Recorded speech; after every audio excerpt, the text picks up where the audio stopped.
Hi అండి, lucky Reddy స్టోరీస్కి స్వాగతం.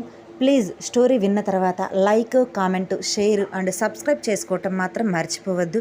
Please story విన్న తర్వాత 150 పైన లైక్స్ ఇస్తారు అని ఆశిస్తున్నాను.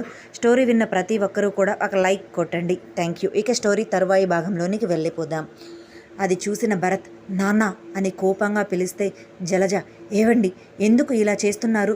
తప్పులన్నీ మీరు చేసి వెన్నెలను అంటారు ఎందుకు? ఇంకా మీరు ఎన్ని తప్పులు చేసినా కూడా మిమ్మల్ని క్షమిస్తూ వస్తుంది వెన్నెల.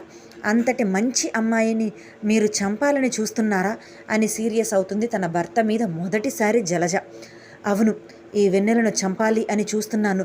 ఎందుకంటే దానివల్లే కదా మీరందరూ నన్ను ఇలా చూస్తుంది. ఆ రోజు దీని బాబు నా ప్లాన్ని నాశనం చేశాడు. ఇప్పుడు ఇది హ్యాపీగా నా ప్లాన్ నేను నా పాటికి ఇంప్లిమెంట్ చేసుకుంటూ డబ్బు పోగు చేసుకుంటూ ప్రమోద్ని చంపేసి అభి మాయకు ఇచ్చి పెళ్లి చేయాలి, అనుని భరత్తో కలపాలి అని ప్రయత్నం చేశాను. కానీ అది ఏదీ కుదరలేదు.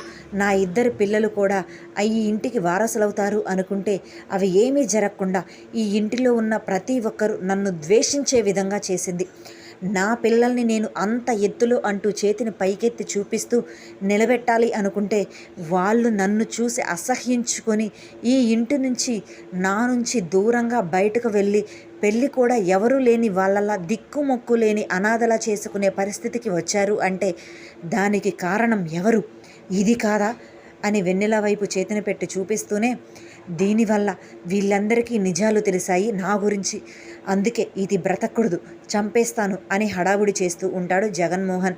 ఇంత జరిగినా కూడా జగన్మోహన్లో ఎటువంటి మార్పు రాకపోవటం వాళ్ళను ఆశ్చర్యానికి గురి చేస్తుంది. మంచివాడు అనుకున్న జగన్మోహన్ ఇలా మారిపోయి అతని మనసులో ఉన్న క్రూరత్వం మాటలలో బయట పెడుతూ ఉండటంతో రాజీలో ఉన్న భయం అంతకంతకు పెరిగిపోతూ ఉంటుంది.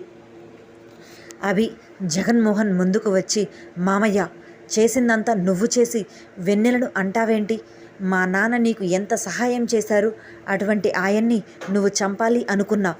దానికి వెన్నెల ఫాదర్ తనకు తెలిసిన సహాయంగా మా నాన్నను కాపాడారు. దానికి బదులుగా వాళ్ళ ఫ్యామిలీని తనకు లేకుండా చేశావు. కానీ తను నీ మీద ఎటువంటి కంప్లైంట్స్ చేయలేదు. అదే తన వ్యక్తిత్వం. పెళ్ళైన తర్వాత ఇంటికి వచ్చిన కోడలు సంతోషంగా బ్రతకాలి. కానీ నువ్వు అలా చేయకుండా ఆ ఫ్యామిలీ నుంచి వచ్చింది అని తెలుసుకొని తనని చంపాలి అని చూసావు. అప్పుడు కూడా నిన్ను ఏమి అనటానికి ఆమె ట్రై చేయలేదు. నీ కూతురు తన మొగుడిని తనకు దూరం చేసి ఎగరేసుకొని పోవాలి అని చూస్తుంది అని తెలిసినా కూడా నీ కూతురిని ఒక చెల్లెలుగా భావించింది తప్ప తను నోరు తెరిచి ఒక్క మాట కూడా అనలేదు.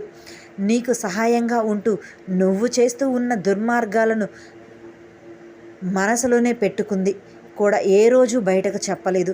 అటువంటి తనని చంపాలి అని ఎందుకు అనుకుంటున్నావు? తను ఏ రోజు మీకు అన్యాయం చేసింది లేదు.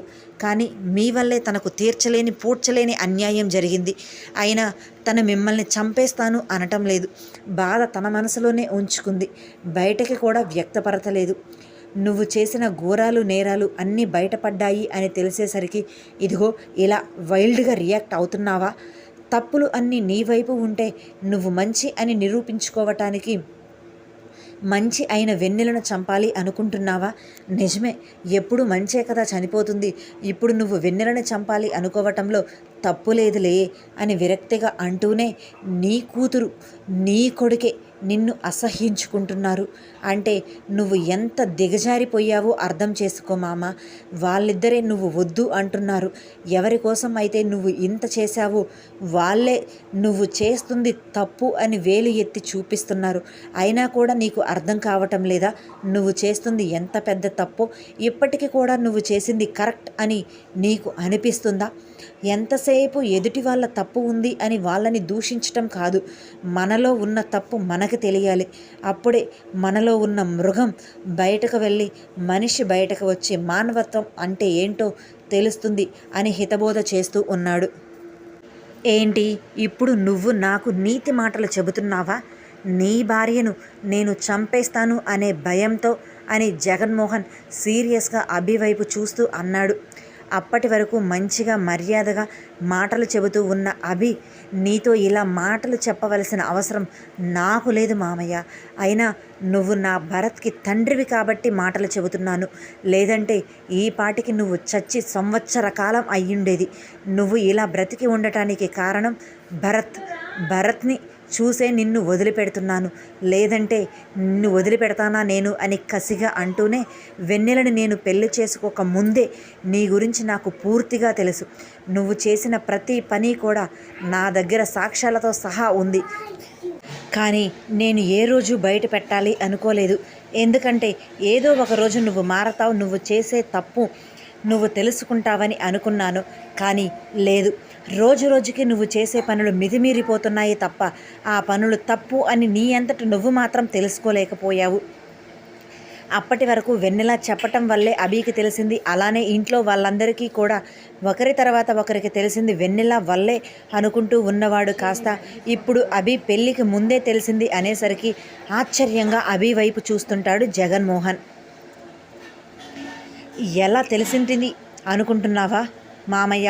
ఆ రోజు నువ్వు ఆఫీస్లో నైట్ దొంగతనానికి వచ్చావు కదా, వెన్నెల అక్కడ స్టే చేస్తూ ఉన్నప్పుడు ఆ 6 రోజులు నేను అక్కడే ఉన్నాను. కానీ ఆ 7వ రోజు మాత్రం ఇంటికి వచ్చేశాను. లోపల ఏం జరుగుతుంది అనేది మొత్తం కూడా ఇంటిలో ఉండి నేను ప్రతి క్షణం క్షుణ్ణంగా అబ్జర్వ్ చేస్తూనే ఉన్నాను. అప్పుడే నువ్వు ఆఫీస్లో పనిచేస్తున్న ఒక వ్యక్తితో కలిసి లోపలికి వచ్చావు, నా క్యాబిన్ లోపలికి. అది కూడా నేను క్లియర్గా నిన్ను గమనిస్తూనే ఉన్నాను. ఆ రోజు నువ్వు చెప్పిన ప్రతి మాట కూడా నేను క్లియర్గా విన్నాను. అక్కడ మీరిద్దరూ చేసిన వీరంగం, అలానే మాట్లాడుకున్న మాటలు, ఆఫీస్ నీది అని తెలిసినా కూడా నీ ఆఫీస్లో నువ్వే దొంగతనం చేసి ఆ నిందను వేరే వాళ్ళ మీద వెయ్యాలి అనుకోవటం అన్నీ కూడా నాకు తెలిసింది. మొదటిసారి అప్పుడే అని గట్టిగా అరిచి మరీ చెప్పాడు అభి. నీ ఆఫీస్లోనే నువ్వు దొంగతనం చేయవలసిన అవసరం ఏమొచ్చింది? అలానే వెన్నెల ఫ్యామిలీకి నువ్వు చేసిన పూర్తి అన్యాయం ఏంటో నాకు క్లారిటీ అయితే రాలేదు. అందుకే తెలుసుకున్నాను, మొత్తం క్లియర్గా తెలుసుకున్నాను. అప్పుడే నీ మనసులో ఉన్న కుట్రబుద్ధి, నువ్వు చేసిన అన్యాయాలు అన్నీ కూడా నాకు తెలిసాయి. కానీ నేను నిన్ను ఎప్పుడు ఏ రోజు ఎందుకు ఇలా చేశావని అడగలేదు. నువ్వే మారతావు అనుకున్నాను. వెన్నెల నిన్ను క్షమిస్తూ వస్తుంటే నేను మాత్రం నిన్ను ఎందుకు శిక్షించాలి అనుకున్నాను. అందుకే నీ మార్పు కోసం ఎదురు చూస్తూ ఉండిపోయాను. కానీ నువ్వు మారలేదు, అలా జరగలేదు. ఇంకా నీలో మానవత్వం చచ్చిపోయి పూర్తిగా రాక్షసుడిగా మారిపోతున్నావు. భరత్కి నిజం తెలిసి ఇక్కడి నుంచి వెళ్ళిపోతాడు. ఖచ్చితంగా తన మనసు ఎటువంటిదో నాకు తెలుసు కాబట్టి నేను తనకు తెలియకుండా జాగ్రత్త పడ్డాను.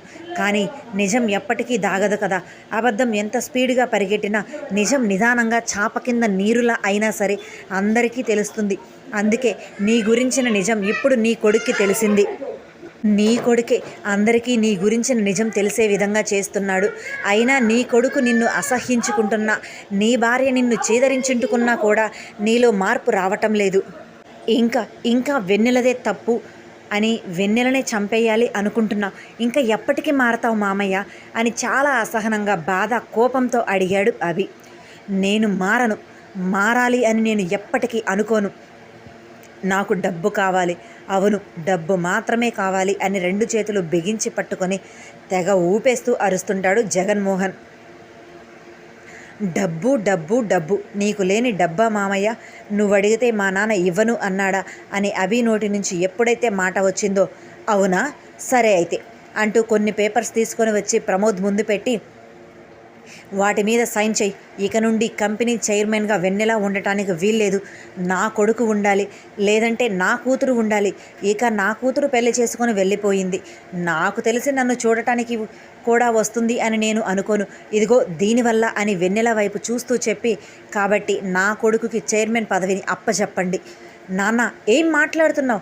నేను కంపెనీకి చైర్మన్గా ఉండటం ఏంటి? అసలు ఆ అర్హత నాకు ఉందా? ఒక్కసారి మనసులో ప్రశ్నించుకో నాన్న. ఎందుకు మూర్ఖంగా ప్రవర్తిస్తున్నావు? అందని వాటి కోసం ఆశపడటం కూడా చాలా తప్పు నాన్న. మనకు ఎంతవరకు అర్హత ఉందో అంతవరకే తీసుకోవాలి, కానీ ఇలా ఎదుటివారి నుండి లాక్కోవటం చాలా నేరం అని అన్నాడు భరత్. తన తండ్రి మాట్లాడుతున్న మాటలు తనకు అస్సలు నచ్చక, నాకు తెలుసు ఏం మాట్లాడుతున్నాను, నువ్వు మధ్యలో మాట్లాడొద్దు అనటంతో ప్రమోద్ ఏమాత్రం ఆలోచించకుండా వెంటనే ఆ పేపర్స్ అన్నిటి మీద సైన్ చేస్తాడు. కానీ ఒక్క పేపర్ మీద మాత్రం సైన్ చేయటానికి నిరాకరిస్తాడు. ఏంటి బావా, అన్నిటి మీద సైన్ చేశావు, దీని మీద మాత్రం వదిలేశావు అని అడిగితే, ఈ ఇల్లు మాత్రం నేను నీకు రాసి ఇవ్వలేను, మిగతాది తీసుకో, ఎందుకంటే ఈ ఇంటిలో నాకు ఎన్నో జ్ఞాపకాలు ఉన్నాయి కాబట్టి ఈ ఒక్కటే నాకు వదిలేయి, మిగతావి అన్నీ నీకే ఇచ్చేస్తాను కదా. నా ఆస్తి ఎంత ఉందో కూడా నేను ఎప్పుడూ లెక్క పెట్టుకోలేదు. నువ్వు అడిగిన అన్ని పేపర్స్ మీద సైన్ చేసేశాను, కానీ ఇంటి పేపర్స్ మీద మాత్రం సైన్ చేయలేకపోతున్నాను. మా నాన్న ఎంతో ప్రేమగా కట్టిన ఈ ఇల్లు నాకు అపురూపమైనది కాబట్టి ఈ ఇంటిని మాత్రం నీకు ఇవ్వలేను అని బాధతో అన్నాడు. అలా ఎలా కుదురుతుంది? నేను అడిగిన వెంటనే నువ్వు అన్నీ ఇచ్చేస్తాను అన్నాడు కదా నీ కొడుకు, కాబట్టి నాకు ఇది కూడా కావాలి, సైన్ పెట్టాల్సిందే అని మొండిగా వారిస్తూ ఉంటాడు. ఎందుకు మామ ఇలా మాట్లాడతావు? ఒక్క ఇల్లే కదా నాన్న అడిగింది, అది కూడా తన తండ్రి కష్టార్జితంతో కట్టిన ఈ ఇంటిని వదులుకోలేక కావాలి అంటున్నాడు. మిగతా ఆస్తి అంతా కూడా నీకే ఇస్తున్నాడు కదా, ఎన్ని కోట్లు ఉంటాయో కూడా తెలియదు. అటువంటి ఆస్తి అంతస్తంతా ఉంటే ఈ ఇల్లు మాత్రం నీకు కావాల్సి వచ్చిందా? నడి రోడ్డు మీద ఉన్న నిన్ను అందలం ఎక్కించిన మా నాన్నని నడి రోడ్డు మీదకు తీసుకొని రావాలి అని నిర్ణయం తీసుకున్నావా అని అడిగాడు అభి.